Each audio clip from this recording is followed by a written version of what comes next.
Hey, welcome to the Straight Sports Podcast, episode number 11. I'm your host, Tushar.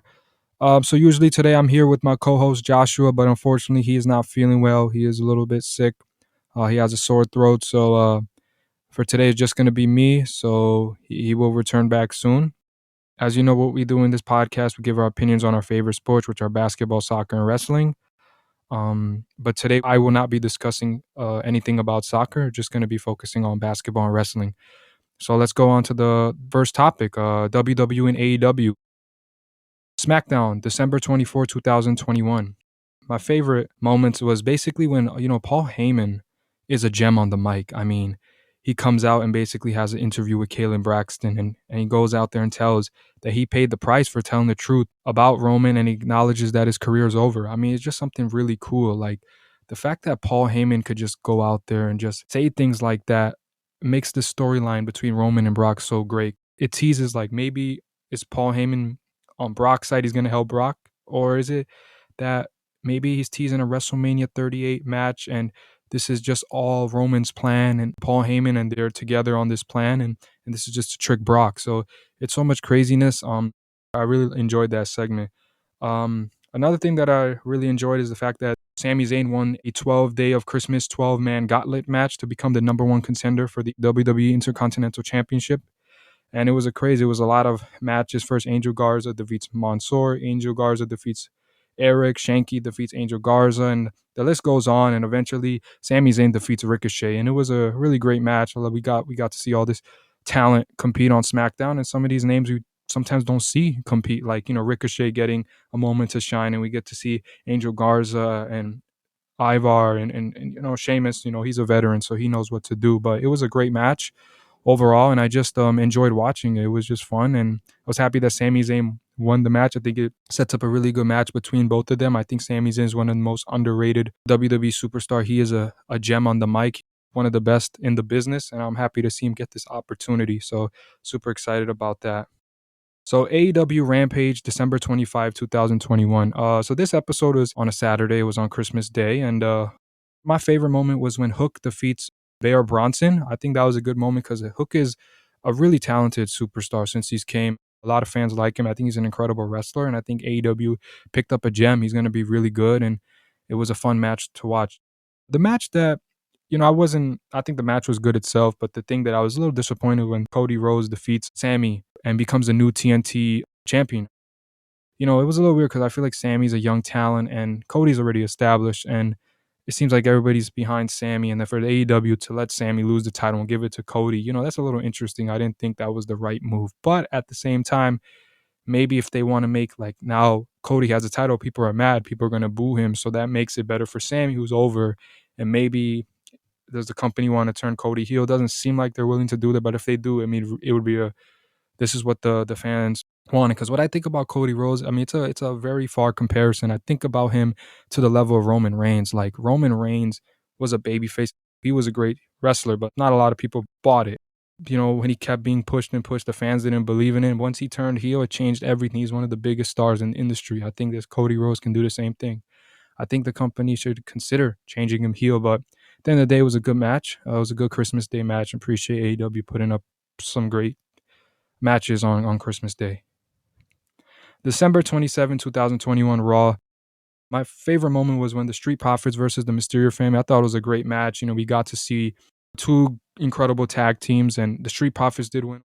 The moments I didn't really like was that when Reggie and Dana defeats R-Truth and Tamina. They had the mixed tag team match. I mean, I think the match was okay. It was a little short, but I think Tamina is one of the best wrestlers in this company. She's put a lot of effort and hard work.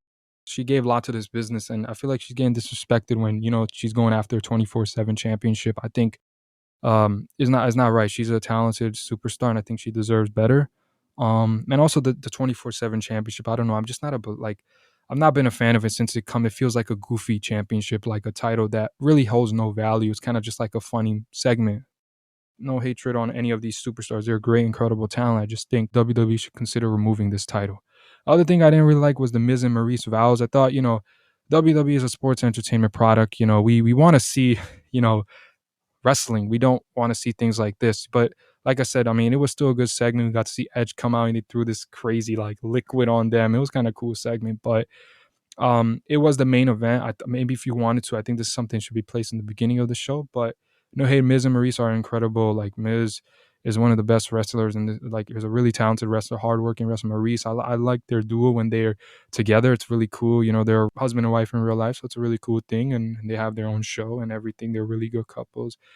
But also WWE has been missing some talent. That episode of on Raw, December 27th, 2021, Bianca Belair, Becky Lynch, Seth Rollins, Big E all missed Raw, and I think it's due to the COVID outbreak, and it's understandable. So I think they did the best that they could with the missing a lot of talent. But overall, I think the show was so. I think it could have been better, but I would give it a 6 out of 10. December 29th, 2021, AEW Dynamite.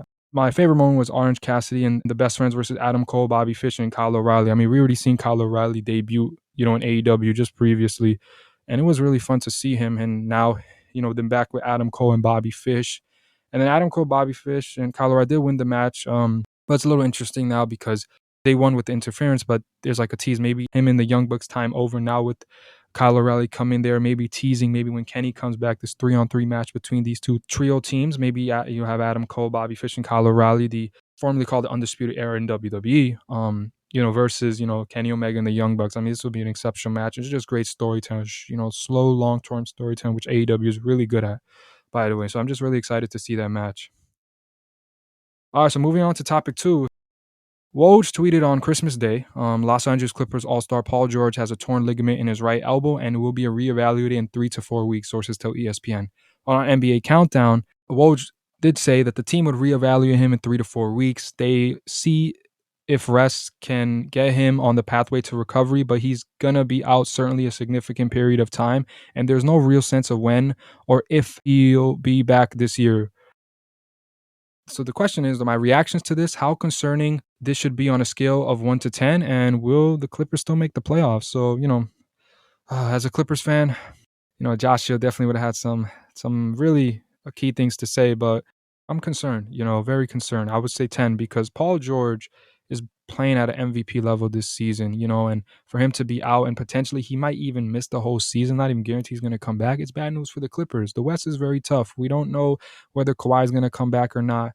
And without Paul George, their chances of making the playoffs become even harder. I mean, their schedule is not going to get any easier. It's getting tougher. They had one of the more easier schedules in the beginning, and now they have one of the more tougher schedules. They have to play tough teams. I saw them. They played the Nets, and it was just James Harden, and they blew them out the water. They beat Boston some time ago, and it was a really impressive win. But definitely, I'm very concerned. As a Clippers fan, I want to be biased and say that they would make the playoffs, but I'm gonna be honest, I think they'll be in the play-in because Paul George is out, and they might if Paul George doesn't come back at all this season, I don't think they'll make the playoffs. But if he does come back and they're in the play-in, I still do believe they'll make the playoffs. But if Paul George is out for the whole season, I think even if Kawhi has any chance of coming back, the Clippers should shut him down. Because at the end of the day, for the Clippers to win a championship, they need both Kawhi and PG at full strength. Because we got the Warriors, we got the Suns, you got teams like Utah. They're legit formidable. And if the Clippers want to beat those teams, they need to be at full strength. So it's going to be interesting. I'm definitely very sad about this news. Hopefully he recovers, as soon as he can. He was so incredible this season, and he definitely deserves to be in the All-Stars team as well. But, if he does make it, I'm assuming somebody would replace him if he's not available to play. But I definitely, would vote for him to be an All-Star. He's having a really good season. But yeah, so it's concerning for sure. Definitely very sad about the news. Moving on to topic 3. Coming from WWE, actually, Toni Storm was released from the company, but she did ask for her release, and the WWE did grant her request. So on the latest edition of the Wrestling Observer Radio, Dave Meltzer, the only thing he heard is that she left because she was burnt out. Toni Storm did compete on Tuesday at a WWE live event in Washington, D.C. She faced Sasha Banks and Charlotte Flair in a triple threat match. This goes down as her final match with the company. Despite that, she was in a feud with Charlotte Flair for the SmackDown Women's Championship, and she did lose on the Christmas Eve show on December 24, 2021. Storm initially debuted in WWE during her inaugural Mae Young Classic back in 2017. She then won the second tournament in 2018 before competing on NXT UK. During that time, she had a run for the NXT UK Women's Championship. And then in fall of 2020, she moves to the US. She debuted. Her main debut came in July 23. Then eventually she had a feud with Charlotte Flair and she lost the match. So, when I heard this news, obviously it's very sad. Toni Storm is one of the most exceptional wrestlers, and she's definitely should like I could see her as being a face of a company. And when the news came, my opinion on the burnout, I think, that could be potentially true because at the end of the day, wrestling is a hard job. Working in the WWE, they travel every week, they're training, they're going to different places, they're away from their family. It's a very difficult job, and we respect all the wrestlers and the entertainers out there who sacrifice so much for the fans, and we really do appreciate it. But on the other hand, I do feel WWE did also, again, ruin another young talent. I think Toni Storm, her feud with Charlotte Flair wasn't even took into a level where she could have been seen as a top face. Getting a pie thrown in her face, like WWE has protected stars, and some of them are, like Charlotte Flair, Becky Lynch. I mean, they're phenomenal wrestlers, but they're definitely protected stars. Toni Storm, I think WWE still is struggling developing young talent, and they need to work on developing this young talent. But I don't think that they're doing a good job right now. But Toni Storm is definitely it's a big blow for the company. But in this case, she did axe off for release instead of WWE, who's been just releasing talent after talent. For Toni Storm, I think as well, my opinion is that I feel like I can't speak for her, but I personally feel like maybe she feels that the grass is greener somewhere else. Meaning like she knows that AEW is the best when it comes to young talent, developing young talent, giving them a chance to shine. You saw Ruby Soho; she didn't get too much time, and she didn't get the respect she deserved in WWE. She comes to AEW. She's in a title picture with Britt Baker. Now she's competing for the TBS championship. Like she's a big time star. Like she's legit. She's a great wrestler. She has great mic skills. She's really good at just giving the young talent a chance, and that's what AEW does. And I feel like for Toni Storm, going to AEW would be the perfect situation. She would get a chance to shine. And I feel like Dr. Britt Baker did tease, like she put a photo of Toni Storm. Who knows? Maybe she's on her way to AEW. So who knows what the reasoning, the reports that came out that she was burnt on, that's understandable. So either she wants to take some time off and maybe she'll return to the company, or I think, in my opinion, she won't. And I think she'll be going to AEW. I think WWE did ruin, maybe those bad bookings was part of her reason leaving, but who knows what the actual reason is. Only Toni Storm would be able to tell us, when she's ready. Best of luck to Toni Storm. She's an incredible wrestler. I see AEW or Impact, whoever has a chance to get her, even any other wrestling promotion, they'll get a good one. And to WWE, I mean, I think, they really do need to work on developing young talent because they're struggling with this. They bury young talent, and it's just sad. But best of luck to Toni Storm. So moving on to topic number 4, I'm gonna talk, about the NBA. Talk about 2 quotes that Russell Westbrook had. This was a transcript via ESPN. So one Eastern Conference executive told ESPN, Russ reminds me of Allen Iverson, wanting to win, but wanting to win on his terms. If he can take a step back and win in LA, it would validate everything else he has done in the league. And then what Westbrook said when informed of the Iverson parallel, he said, I disagree for multiple reasons. Westbrook told ESPN, no, I believe that I am a one-of-a-kind player, and I respect Allen and respect everything he's done for the game, but I'm not comparable to Allen Iverson by any means. Number 2 is that I feel myself always trying to fit in to do best for the betterment of the team, and I've always done that in my career, and I will continue to do that, and whatever happens, happen. If we win a championship, cool. If we don't, I'm okay with that, and life goes on. So when I heard this quote, I mean, I was a little upset. I mean, at the end of the day, Russell Westbrook, right now, his time, he's in LA and the Lakers, they're not doing real good. And when I heard this, I was like, this is not a Lakers kind of player. I know he's in LA and he's happy, and I'm happy for him, but the Lakers are all about championships. They want to win If you're in the purple and gold, your reasoning is to win a championship. And it might be true that for him, you don't win a championship, that it's cool with him. But at the end of the day, he's playing with LeBron James. He's playing with a historical franchise who won 17 championships. This is all about championships. Look, I don't think he should publicly go out there and say that, because at the end of the day, why were you brought to LA? Why were you, when you play with LeBron James, is all about championship. Whenever you play with a guy like LeBron James, that's his main focus. He can say that, this is, without, if I win a championship, cool. If I don't, that's fine too. But like, You shouldn't say that publicly. I think that's a bad look, and I feel like he's not a Lakers kind of player because no Lakers player would ever say that. You wear the purple and gold is to compete for a championship, and I definitely he still has the motivation to compete for that championship, but he definitely should not say that because what it makes him seem like, to him it doesn't phase him. And there's some greats out there, like Russ. For him it doesn't phase him, but there's greats out there like LeBron. That 2011 run he went to Miami when he lost to Dallas, he still thinks about that. Curry, when he was up 3-1, they choked, then they lost to the Cavs in 7 in the 2016 NBA Finals. Greats think about that. That's what makes them great, because they continue to want to have excellence. But Russell Westbrook's had a different mindset. For him to go out there and say it was utterly blasphemous, I just don't think it's the right thing for him to say.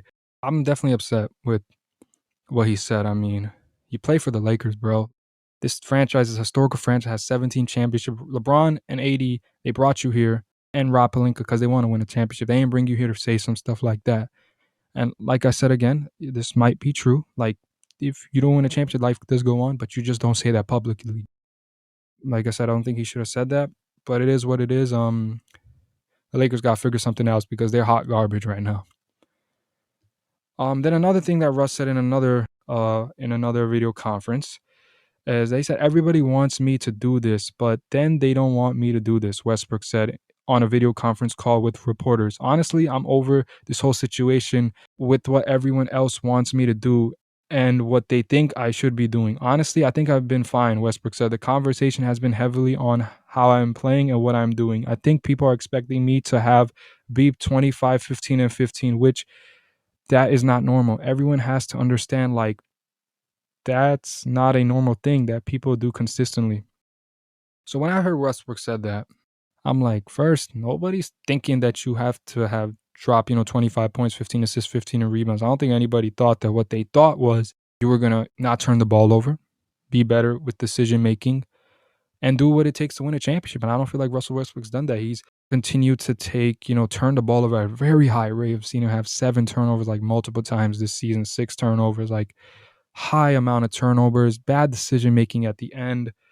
And there's a difference between turning the ball over, because I think they turning the ball over as a basketball as human. Sometimes you're going to turn the ball over, but there's some that's called careless turnover, which Russ does out watching a play. They're playing, and Stanley Johnson has the rebound, and Russ tries to steal it from him. They lose the ball. Russ is in Houston. The ball literally slips out of his hands or something. It goes out of bounds. He loses the ball. Those are what you call careless turnover. Then he's taking crazy shots that Shaq and the Fools probably recognize because those shots are terrible. Like, he's just not playing the right ways.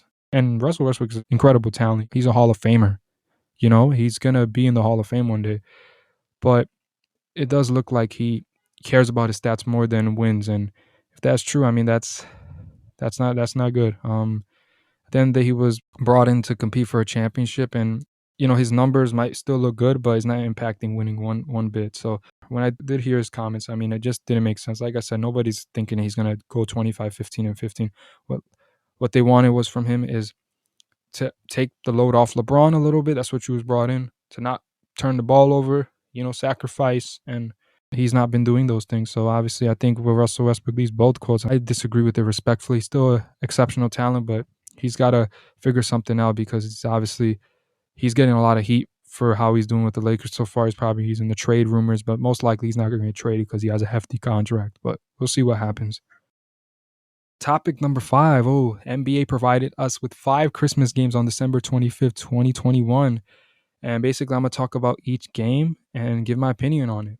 So let's start with the first game. That was the Knicks versus the Atlanta Hawks. So the Knicks hosted a depleted Hawks team who were missing their main star in Trae Young and many other players as well due to COVID protocols. The Knicks won in convincing fashion, 101-87. Kemba had a triple-double, 10 points, 10 rebounds, 12 assists. Randall had 25 points, 12 rebounds, and he had a double-double. My reactions to this, and with Kemba playing so well since he returned to the rotation, does Tibbs regret benching Kemba? Even when the Knicks players return, should Kemba still start? So, my reactions to this is that the Knicks finally got a much-needed win. They've been on a big losing streak. They played on Christmas against the Hawks team that was depleted. They're missing Trae Young, which was so sad. MSG fans and Garden wanted Trae Young because, like, the whole notion is Trae Young's a villain and they can boo Trae Young and stuff like that. It was really sad not to see Trae Young play. It was that's why this game was even more hyped, because of what Trae Young did in the playoffs to the Knicks. But the Knicks did what they were supposed to do. I mean, the Hawks were depleted. The Knicks were the more healthier team. They had more guys, and if they would have lost, it would look really bad. But they did what they did. They got a win. We got to see Kemba Walker, who's finally back in rotation actually now because of the fact that Knicks were missing. Derrick Rose is going to be out for some time, potentially 2 months, and then a lot of the basketball players from Knicks were in COVID protocols as well. Like Quickly, who's back now, and Mitch McBride, and a lot of players. But I don't know if Tibbs regrets it because Tibbs is a defensive minded coach and he's all about defense. What Kemba was doing in the beginning, he's an offensive player. So if Kemba's not giving you offense, he doesn't seem very valuable to be on the court. He's an exceptional player. When that Charlotte Kemba is a different breed. He is like that was superstar Kemba. But definitely to take him out the rotation completely was a little harsh, I think, on Tibbs' end. And one of my friends, Ryan, he was telling me, he was like, oh, that like they shouldn't have took him out, and he was right. I was saying that I'm not too mad at it, but I was wrong, and my friend Ryan was right. I mean, I think benching him was a bad idea. I mean, look, after that, once he got back on the court, I mean, he first played at Boston. He started, he dropped 29 points, 5 for 11 from the three.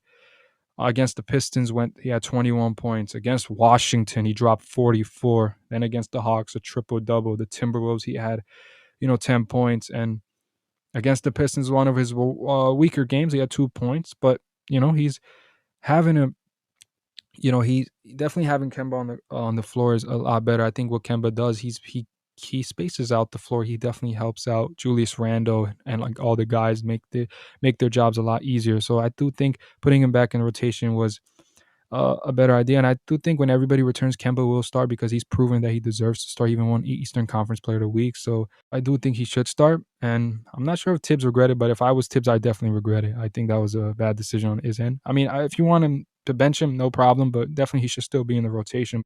Maybe Tibbs benching him for like so many games. Maybe once he came back, he was like motivated. He's like, nah, like you benched me. Like it took a hit on his ego, his pride. But Kemba's a professional. He didn't say anything, and he was a professional about it. That's what Kemba is one of the best role models and basketball players because of like the way he handled that situation. He's a star player, and once he got his moment back, he took advantage of it, and he made Tibbs look like, hey, I mean, I'm Kemba Walker. Don't forget who I am. So the Knicks have also beat the Hawks. They beat Minnesota, and they beat Detroit. They've won 3 games in a row. So they're back on that winning track. So that's good. I do think the Knicks will make the playoffs, but I do think it's going to be a tight squeeze. And most likely, looking at the standings, I do think there's room to improve. They could get out of the play-in situation, but I think most likely the Knicks will make the playoffs, but they will go through in the play-in to make it. The East is very competitive this year. I mean, you have legit 13 teams that could be in the playoffs, like get in that top 10, but it's really competitive. The Knicks are currently ninth right now, 17 and 18. Their schedule is a little more easy. They had a tougher schedule early on. Their schedule is going to be more easier, so that's going to favor the Knicks. I'm excited. Hopefully, Danny, you're watching. Hopefully, you're excited about your Knicks too. I'm excited to see what they can do. So moving on to the second game, the Bucks versus the Celtics. The Bucks hosted the Celtics. Celtics' biggest lead was 19 points, but the Bucks rallied back to win 117 to 113, with Giannis leading the way with 36 points, 12 rebounds, 5 assists. He also missed the last 5 games due to health and safety protocols before the Christmas game. So I'm going to tell you my reaction to this, and are we not giving the Bucks the respect they deserve? So my reaction to this is just looking at Boston. I mean, Boston had this game. I mean, you looked at the box score. We have Jason Tatum giving you 25, Jaylen Brown giving you 25, but Jason Tatum was a -7.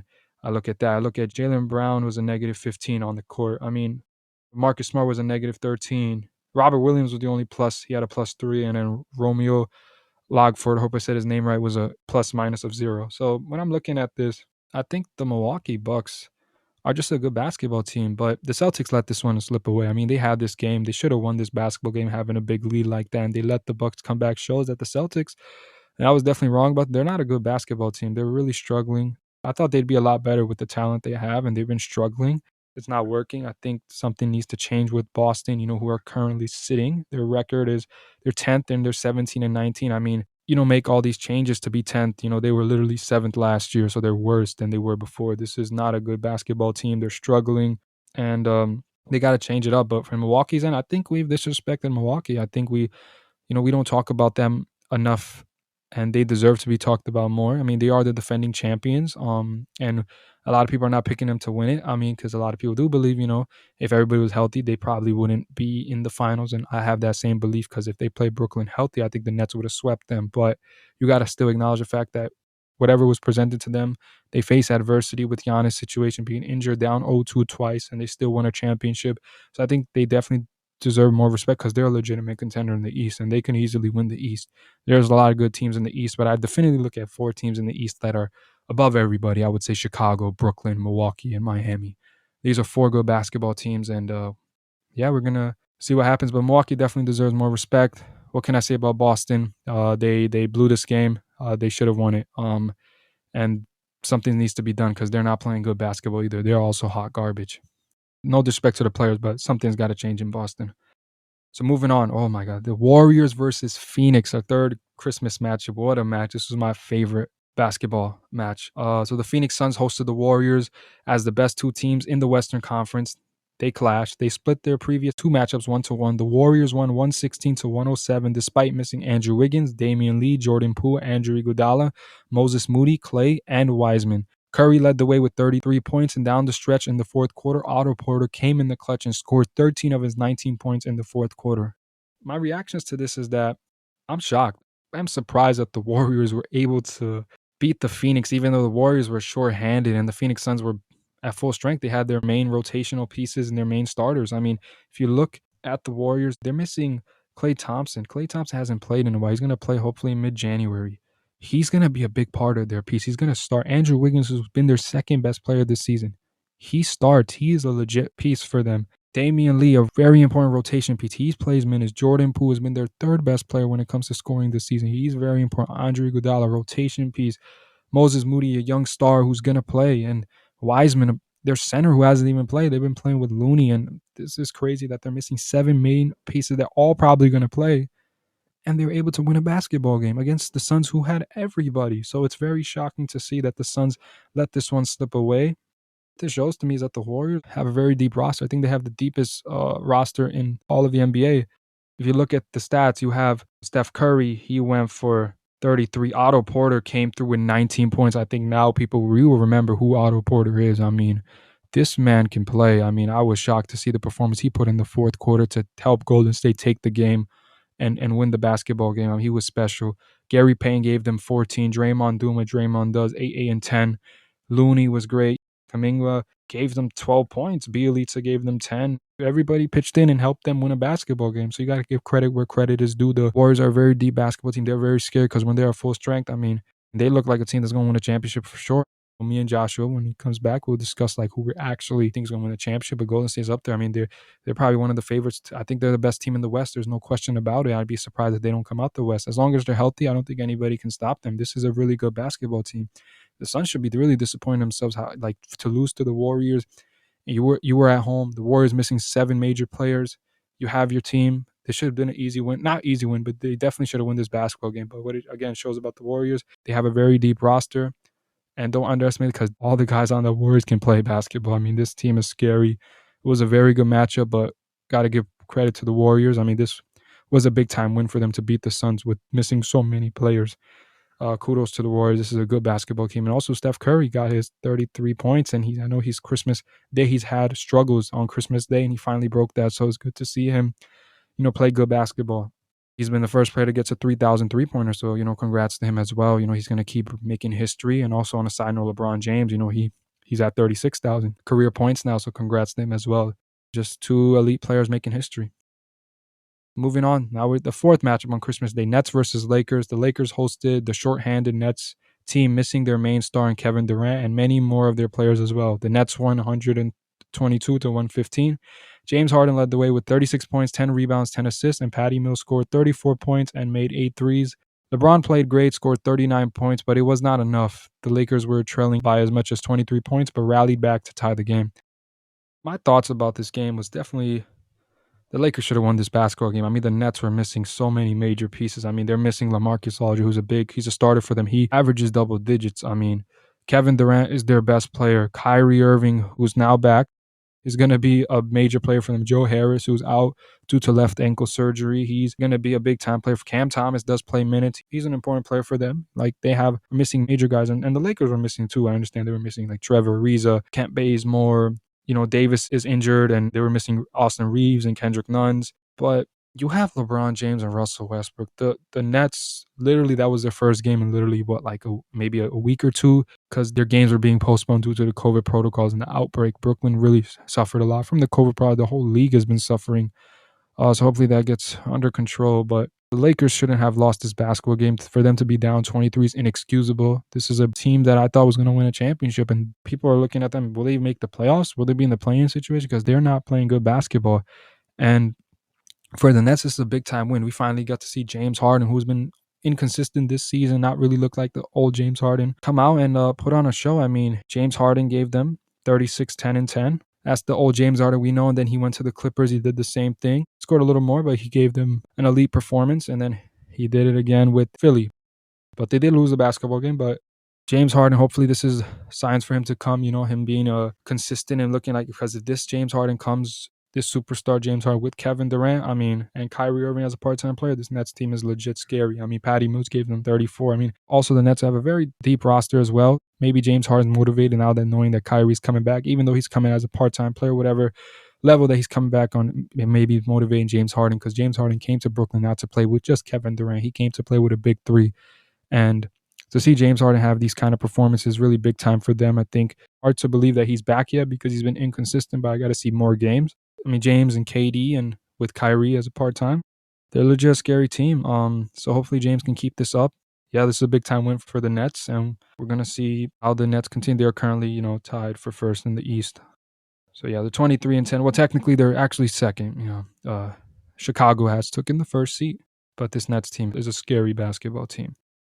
Lakers, on the other hand, who would I blame for the Lakers' slow start? You can't just blame, one person. You could say there's a lot of things to blame the Lakers currently, who are sitting seventh, currently at 17 and 19. First, I would, have to throw a lot of blame on health, because the Lakers have not been healthy. We haven't seen them at full strength, and the whole league is suffering from this, so there's no excuses. But on the other hand, it's the roster construct. At the end of the day, LeBron James and Anthony Davis wanted Russell Westbrook. If Russell Westbrook's not coming there, if LeBron doesn't want him, there was a skepticism with the fit, their roster, who is age-wise, they're older. People criticize that roster. LeBron said, watch us and keep criticizing us. But now it's looking, the people were right. The Lakers are a very old team. They can't guard. They're struggling to play defense, stay in front of their man. Russell Westbrook is not a good defender. LeBron James in the 19th season, he scored 39. Any day of the week, LeBron scores 39. You're going to assume he's going to win the basketball game. I'm surprised they lost and LeBron played so good.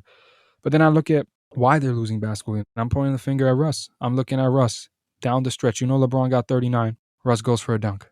He was 4 for 20, by the way. He got his triple-double. Hey, triple-double. But he was 4 for 20 from the field. He was atrocious from the basketball court.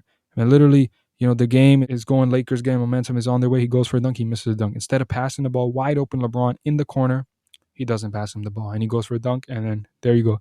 Another situation, the game is, I think, tied at this moment.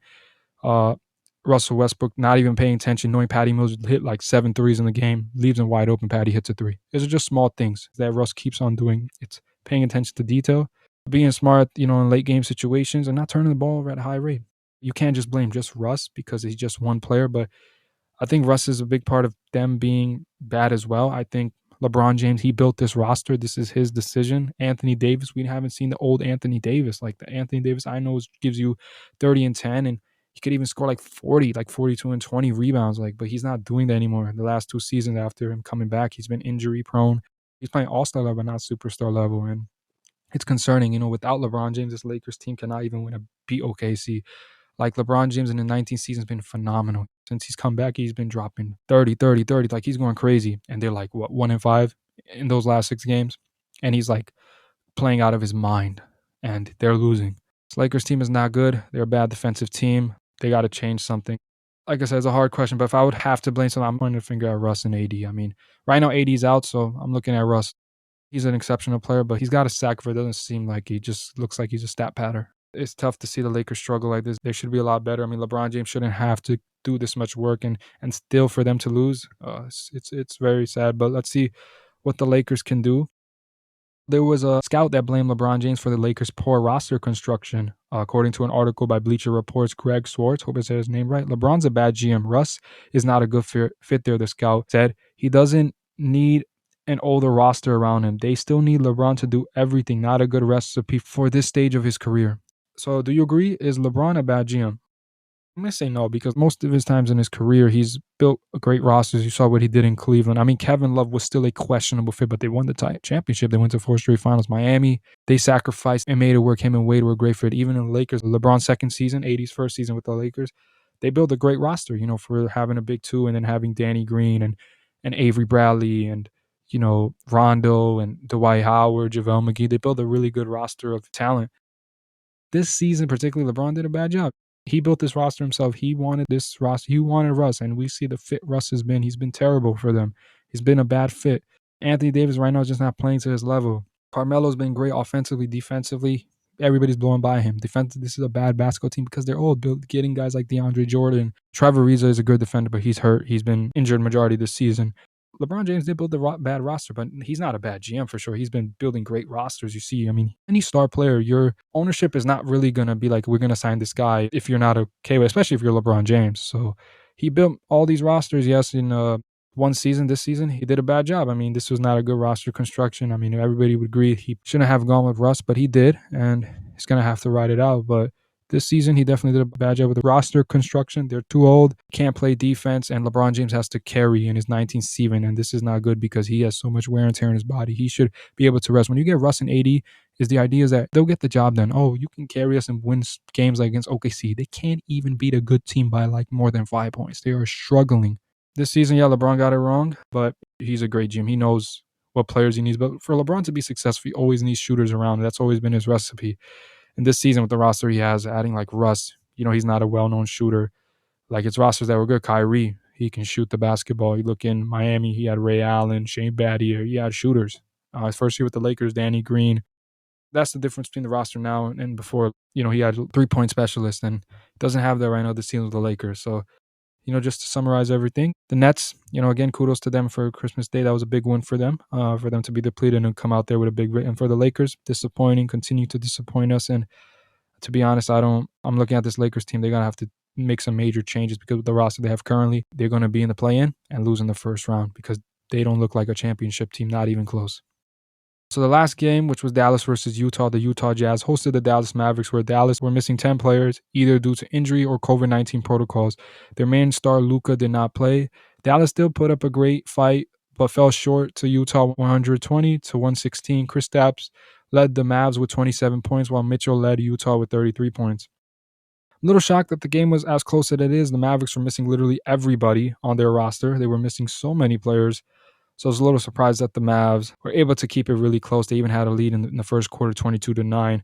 But things that I look at the Mavs as a positive. I mean, you were missing Luka. You were missing your majority of your roster. A lot of this roster was like coming in a 10-day hardship deal. Brandon Knight, a lot of these players are like who don't really play got chances to play. Porzingis has been playing great. I think one thing about Porzingis, he's also injury prone, but throughout the last, stretches of games, he's been playing really good basketball. And this is a good sign for Dallas. And there was concerning last season with the Clippers when he, ended up not playing well at all. And thanks, my Clippers survived and beat the Luka Doncic Mavericks. My goodness.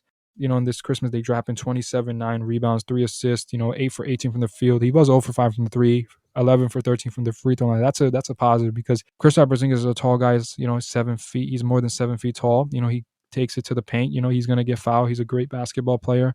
He was a +3 as well. So I look at that. Jalen Brunson has been really good. I think he's a big time player. He's a good piece for them. He had 27 points. I think we also you get to notice like Jalen Brunson can really play basketball. He's a really good player, and Dallas definitely should secure him for the long term.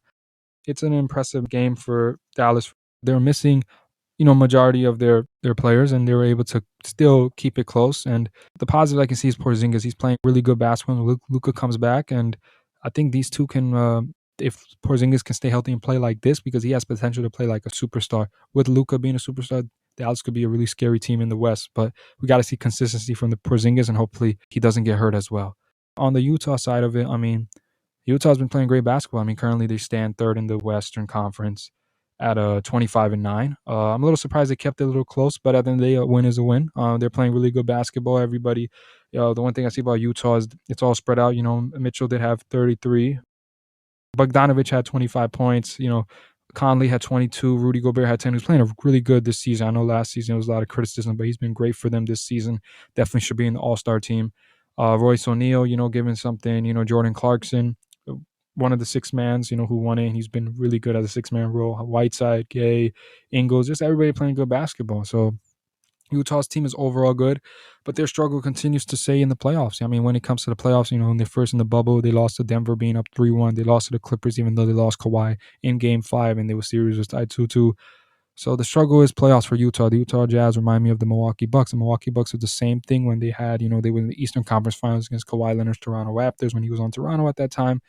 And they lost, and then the next year losing to Miami in the bubble in the second round, and then finally breaking that notion of winning the championship. Same thing with Utah. They're in that same boat where they're a good team. They kind of remind me like Milwaukee. They got to break this playoff struggle. When they get to the playoffs, if they were able to win a championship, then people are going to take them seriously. But right now, nobody's taking them seriously. They're a great regular season team. They're a great basketball team. I think they're legit, but playoffs. Right now, I'm not a big believer in Utah. I don't think they're going to win a championship.